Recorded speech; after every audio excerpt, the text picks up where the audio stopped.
class, and welcome to Module 5, Part 1, where we're going to continue talking about hypothesis testing. For Module 5, though, we're going to be talking about how do we do hypothesis testing when we have two samples. So last week, again, we took one sample to see if it supported our alternative hypothesis. This week, we are going to increase to two samples and see if there's a significant difference between them. So when would we use this? So for example, a drug company might want to test the effectiveness of a drug and compare it to a placebo, or when comparing two different types of weight loss on two different groups of people. We have samples can be independent or dependent. Two samples are independent if the sample values from one population are not related to or somehow naturally paired or matched with the sample values from the other population. For example, comparing two different types of weight loss on two different groups of people. Two samples are dependent or consists of matched pairs if the sample values are somehow matched, where the matching is based on some inherent relationship. Example, a group of subjects were put on a weight loss drug and then taken off the pill. Their before and after weight loss effects were recorded.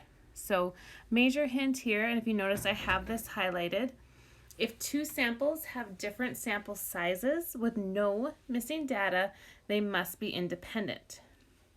If two samples have the same sample size, the samples may or may not be independent. So here are our variables for two samples. This should look very familiar. Your population mean is mu, but now because we have population 1 and population 2, we just say we have mu sub 1, mu sub 2. Same thing that's going to trickle down with all of these. You have your population standard deviation, which is sigma. Your population proportion is p. Sample size is still n. Your sample mean is still x bar. Again, it's just whether it's x bar sub 1 or x bar sub 2. So this shouldn't be much different than what we've already seen before, so don't have to memorize anything new. Okay, so we're going to continue on with the same steps we did last week. And in step 4, step 5, we had to figure out, do we use a T or a Z statistic? Well, because if the population is unknown, the population standard deviation is unknown, that's when we use a 2. And again, this is the most common, and typically we're always going to use that T statistic. So if you look here, this is my new formula to find my T statistic when I'm talking, when I have two samples. And then if you're calculating, when you calculate your degrees of freedom, you're going to calculate the degrees of freedom for both, and then you're going to pick whatever value is smaller. Because remember, we use that degrees of freedom when finding that p-value and critical value. Inferences about two means, your independent samples. So we will be doing the same steps as before to test the hypothesis. So again, we're going to use those 8 steps we did last week. They're just different formulas. So your null hypothesis is always going to be given as your means are equal to each other. Your alternative hypothesis is either going to be not equal to, less than, or greater than. And this is just going to be depending on how you write this is going to be depending on what is your sample 1, what is your sample 2, and what is that alternative hypothesis asking. Okay, just to review too, if it's not equal to, that's two-tailed. If it's less than, left-tailed, and if it's greater than, we use the right-tailed. Okay, so let's go ahead and let's look at some examples. Okay, so COLA weights and volumes. In Appendix B includes weight in pounds of the contents of cans of Diet Coke. Okay, so I'm going to go ahead and highlight this because this is important information. So Diet Coke, here's my information here. And then we have and of the contents of cans of regular Coke. Here is my sample information there. We are going to use a 0.05 significance level to test the claim that the contents of cans of Diet Coke have weights with a mean that is less than the mean for regular Coke. Okay, so one thing I'm going to do first here is I'm going to say, well, what is my sample 1 and what is my sample 2? And for me, I'm just going by what I read. So I see Diet Coke first. So I'm going to say this is sample 1. And then Coke comes next. So I'm saying that's sample 2. Again, you could flip it around if you would want to, but I always just go with what comes first. Okay, so let's go ahead then and start our steps. So steps 1 through 3. This is where we're going to be writing our null and alternative hypothesis. Okay, well, with our null, we know we're going to say that they are equal. And now we're going to go ahead and do our alternative. So here, I'm going to go ahead and look at this statement. We want to test the claim. Oops, I want to get my highlighter there. Test the claim that the contents of cans of Diet Coke have weights with a mean that is less than the means for regular Coke. Okay, so how I'm going to write this then. Okay, so Diet Coke, we were testing if Diet Coke is less than the mean for regular Coke. So since I identified my Diet Coke as my S sub 1, I'm going to say U sub 1 is less than mu sub 2. And just to kind of write a hint to myself, since it's less than, that means I'm going to use a left-tailed. Okay. So now let's go ahead and go to step 4. So again, step 4, that's just what is my alpha. So my significance level is 0.05. Step 5. Well, we don't know the population standard deviation, so I know I'm using that t-score, or my t-statistic. And so now we're going to go ahead and go to Excel. So you're going to want to pull up your Module 5 live classroom examples. And I'm going to go ahead. Mine is thinking for a hot second. Okay, there we go. So here's all the important information that we have. So again, we did steps 1 through 3, 4. Now we're going to calculate the test statistic. So I'm going to go ahead and go in right here. Okay, so if you notice here, it's x bar sub 1 minus x bar sub 2 minus mu sub 1 minus mu sub 2. Well, remember, mu sub 1 and mu sub 2 are equal to each other in this case. So that's like saying minus 0, and we're just not going to have to worry about that. Okay, let's go here. So equals. Again, be super careful with your order of operation because it's very easy to make a small mistake here. Okay, so I have x bar 1 minus x bar 2, close the parentheses, divided by the square root.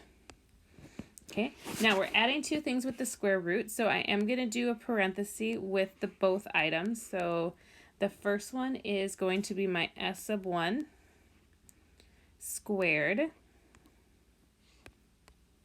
divided by n sub 1, close parentheses, plus parentheses, s sub 2 squared divided by n sub 2, close my parentheses, and now I'm going to hit enter.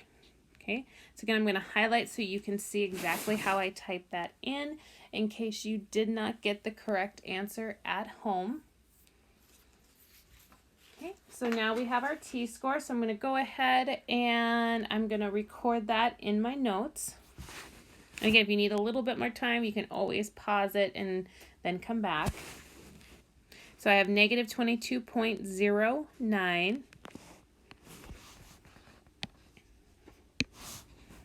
So this is approximately negative 22.092. I like 3 decimal places with these just in case. And you'll see an example of why I actually prefer 3 here. Okay, so that was step 5. Now we're going to go ahead and go to step 6.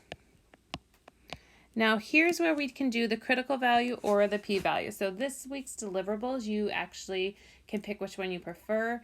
I still prefer to do both, and I am going to do both, so in case some people have a preference. But one of the reasons nice is to do both before you turn in your deliverable is they should garner the same results. If you don't get the same results, then you know there's an error somewhere. Okay, so again, I have my critical value, and we have our p-value. Okay, so since I wrote critical value first, I'm going to go ahead and start there. So again, remember, because this is left tail, I'm going to use my t inverse, alpha, comma, degrees of freedom. Okay, so if I was doing my degrees of freedom, if you want to type it in, you can. In this case, they're both 36. But if you were to write it formally in here, you could do equals and then min parenthesis, and then I would do n sub 1 minus 1, comma, n sub 2 minus 1, and hit enter. And since they're the same number, it should give you, they're both 35. Okay. So let's go ahead and go to our critical value then. So this is equal to t dot inverse. Okay. My probability, remember your probability is, so then I have my alpha. And then my degrees of freedom. And then hit enter. So then I get negative 1.689. So that would come round to negative 1 point, in this case, negative 1.69.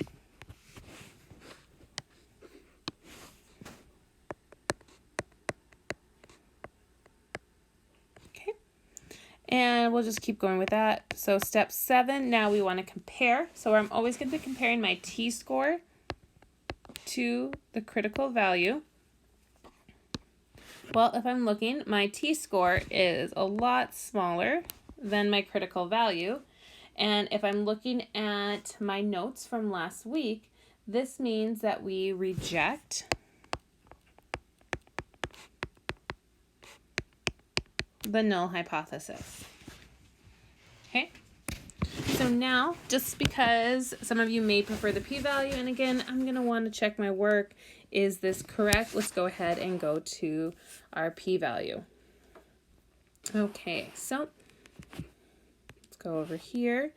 So this is going to be equals, and again, this is left tail, so this is what I'm following here. So I have my t distribution.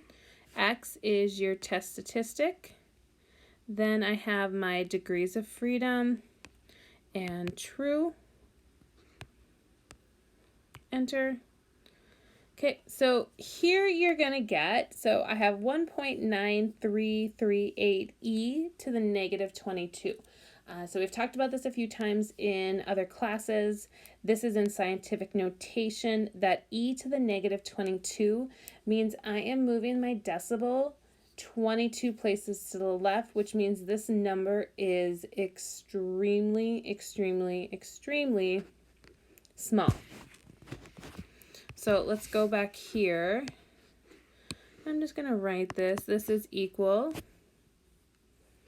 to 1.934 e to the negative 22.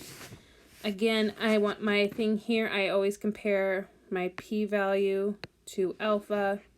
Well, in this case, we can see that it is definitely smaller than. And looking at our stuff with our p-value information, we also, again, it agrees with the critical value method that we reject our null hypothesis. And then we can go ahead and go to our last step, and that's where we want to write our answer in non-technical terms. So since our null is rejected, that means our evidence supports the claim. So again, I'm just using that same thing that in the notes kind of how to write it from last week. So there is sufficient evidence. And it's a lot better because if you guys are doing yours, you're typing it, so it obviously goes a lot faster when you actually have to write up your work to support the claim. Okay, and again, here we're just rewriting what I have highlighted in yellow. Don't overthink writing this. That the contents of a Diet Coke have weights with a mean that is less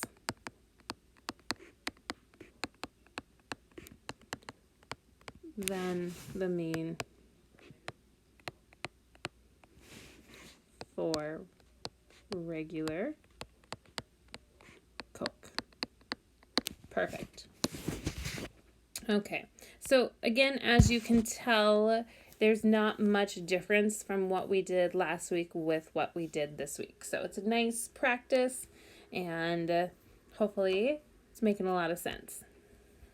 Okay, let's go to this next example. And again, anytime if you want to try something on your own and see how you did, you can always pause the video and come back. So let's look at example 2. Researchers from the University of British Columbia conducted trials to investigate the effects of color on creativity. Subjects with a red background were asked to think of creative uses for a brick. Other subjects with a blue background were given the same tasks. Responses were scored by a panel of judges, and results from the scores of creativity are given below. Higher scores correspond to more creativity. The researchers make the claim that blue enhances performance on a creative task. Use a 0.05 significance level to test the claim that blue enhances performance on a creative task. Okay, so with this one, I'm going to say red. If I'm looking at this thing, red came first. Well, let's say that's our sample 1. Blue is sample 2. So steps 1 through 3. Well, again, my null is always mu sub 1 is equal to mu sub 2. Okay, so now I'm going to look at my alternative hypothesis. Well, if I'm looking here, we want to test the claim that blue enhances performance on a creative task. Okay, so I have mu sub 1, mu sub 2. What am I going to place here? So here's where you got to remember what you let be what. So since red is my sample 1 and I did blue as my sample 2, red is mu sub 1 and blue is mu sub 2. So since I'm claiming that blue enhances performance, so that means blue would be greater than red. If I am writing this, because red is mu sub 1, mu sub 1 will be less than mu sub 2. Because again, I'm saying red is going to have a lower performance than blue, because what I'm testing is blue is greater than. Okay? And again, you're always writing that mu sub 1 first. That's why. Okay, so step 4. And also, just so you know, if you did it backwards, if you had red as S sub 2 and blue as S sub 1 and you had it the other way around, with mine, I'm doing a left-tailed. If you reversed it, you'd be doing a right-tailed. You're going to end up getting the same answer, just so you know. So just something to also keep in mind. Okay, so I need to know what is my significance level. Well, or my alpha. So I'm using a 0.05. Okay, so alpha is 0.05. Step 5, well, again, they're not mentioning anything with that population standard deviation, so I know I got to find that t statistic. Okay, so let's go ahead now and head to our Excel document. Okay, so again, have everything in here. Just going to fill out this out right here. So equals min, parentheses, -1,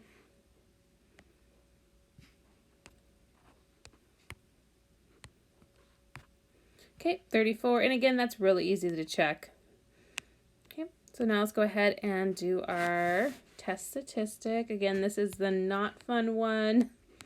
Okay, and again, because they're equal, we are not worried about the mu sub 1 minus mu sub 2 because that they're equal. They take on a 0 value, so we only have x bar sub 1 minus x bar sub 2 on top. Okay, so this minus this, close, divided by the square root. Again, I got to put in parentheses because I'm dealing with two different things.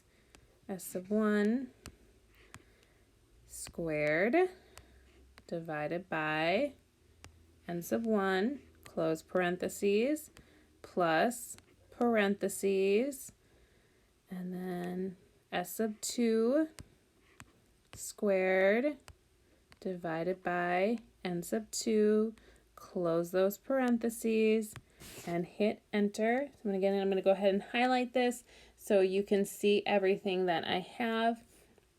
So in this case, my t statistic is negative 2.97895. I'm going to say it's negative 2.98.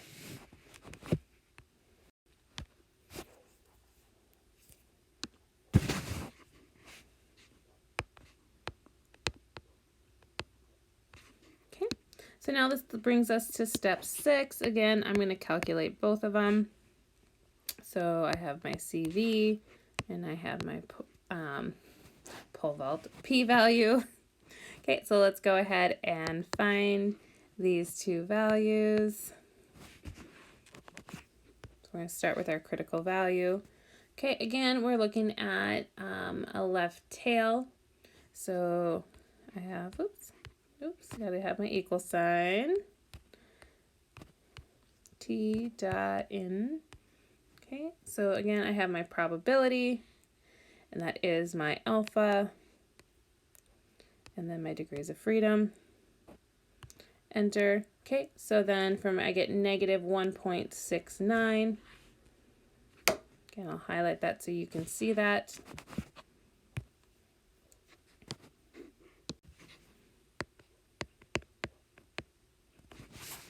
And then my goal is to compare. So step 7, I need to compare. So again, your t, I'm comparing my t with my critical value. Well, if I'm looking here, my t-score is less than my critical value, which then tells me I will reject the null hypothesis. Okay, so before we write that, let's just double check, does that make sense with our p-value? So let's go ahead and go back to our Excel. So I want to do my p-value. So this is equal to my t dot distribution. So x is my test statistic. I have my degrees of freedom, and then true. Enter. Okay, again, I should be getting small numbers with this, so I get 0.00265.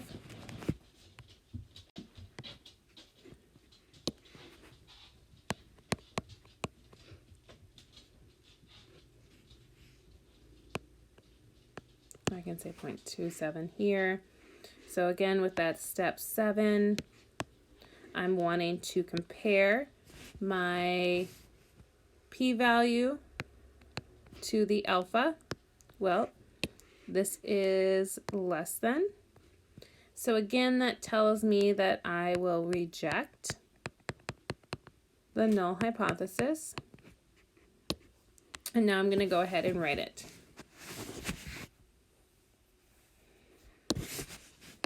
So again, we start, there is sufficient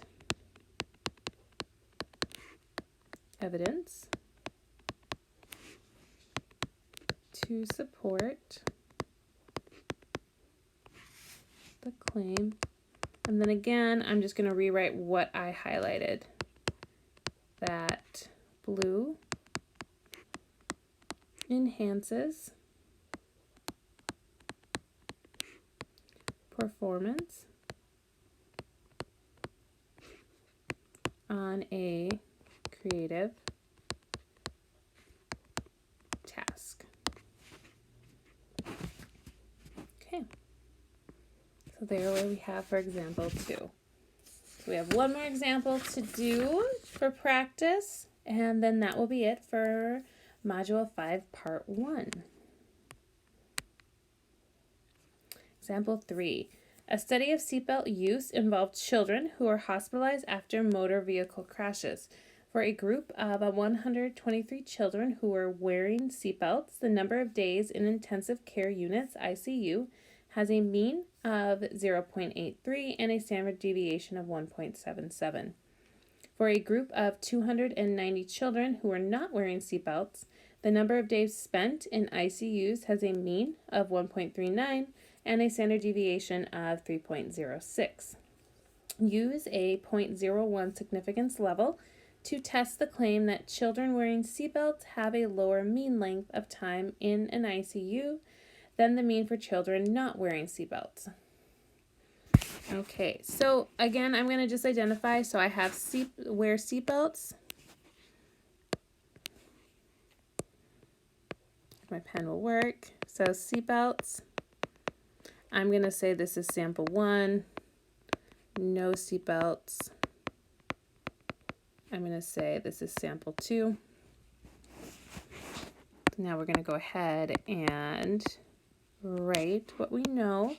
So again, I have my null hypothesis. We're saying that the means are equal. The alternative, okay, so again, let's look what we have. We are testing the claim that children wearing seatbelts have a lower mean length than the mean of children not wearing seatbelts. Okay, so again, if I'm comparing this, I have my mu sub 1, which is seatbelts, and I have my mu sub 2, which is no seatbelts. And again, I'm testing, my claim is that if you wear seatbelts, you have a lower mean than if you don't. So again, seatbelts is u sub 1, mu sub 1, so this will be less than. Okay. Let's go to, so 4 is identifying my alpha. Well, they want us to use a 0.01 significance level. So that'll be 0.01. Step 5. Okay, again, they don't mention anything with that population standard deviation, so I'm going to be using that t-score.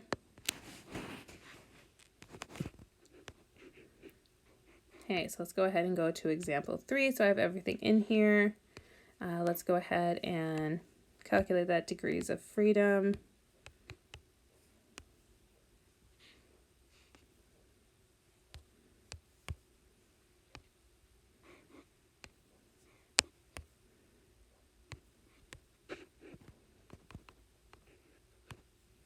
Okay, so 122, and again, you should be able to see that. Okay, so let's go ahead and do our test statistic again. The mu's are equal, so we're not worrying about that.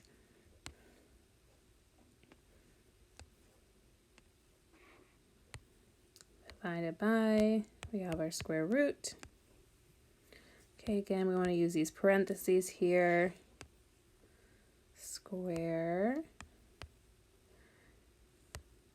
divided by n sub 1, close our parenthesis, plus parenthesis s sub 2 squared divided by n sub 2, close that parenthesis, hit enter. Okay, so here I end up getting negative 2.33.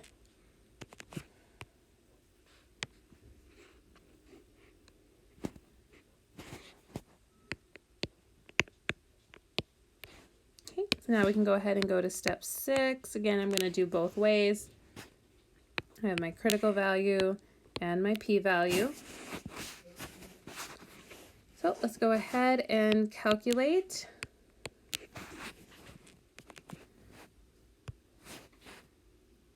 So my critical value, okay? So this is equal, okay? So I have my t, again, because I'm using that left-tailed inverse, the probability. So that's my alpha, degrees of freedom, enter. Wow. So if we're noticing, this is really, really close. So if I have that negative 2.36,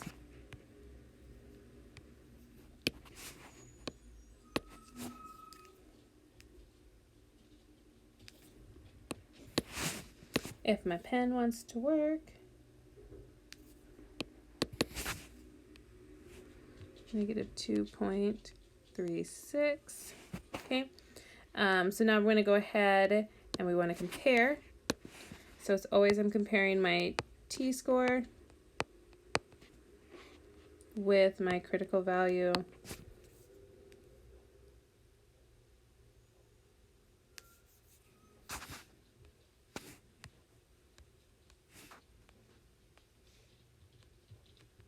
Okay, well, in this case, I know my t-value is slightly bigger, not by much, than my critical value. So that means we do not reject.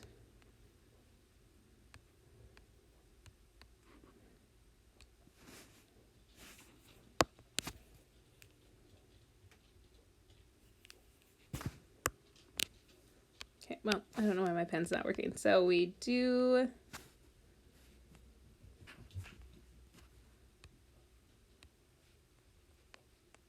not reject. Okay, so let's go ahead now and go to our p-value. Okay, so again, because it's left, I have equals t dot and distribution. So I'm going to go ahead and put in my t-value. Then I have my degrees of freedom, true.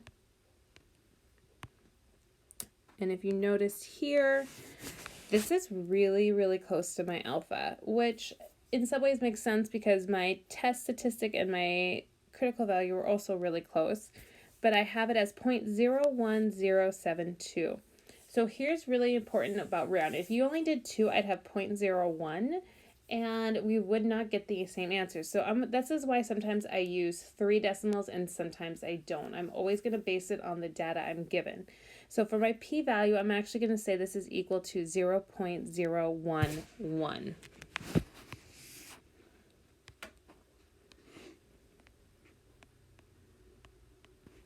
Okay, and then again, I'm comparing my p-value to my alpha.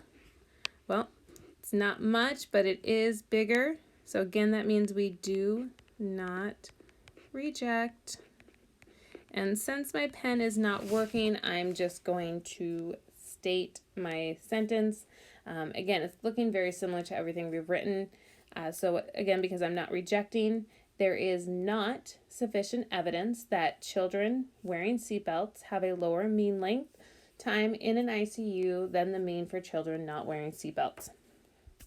Okay, well, that is everything for Module 5, Part 1. If you have any questions, please join me in my live sessions, or you can just message me. Have a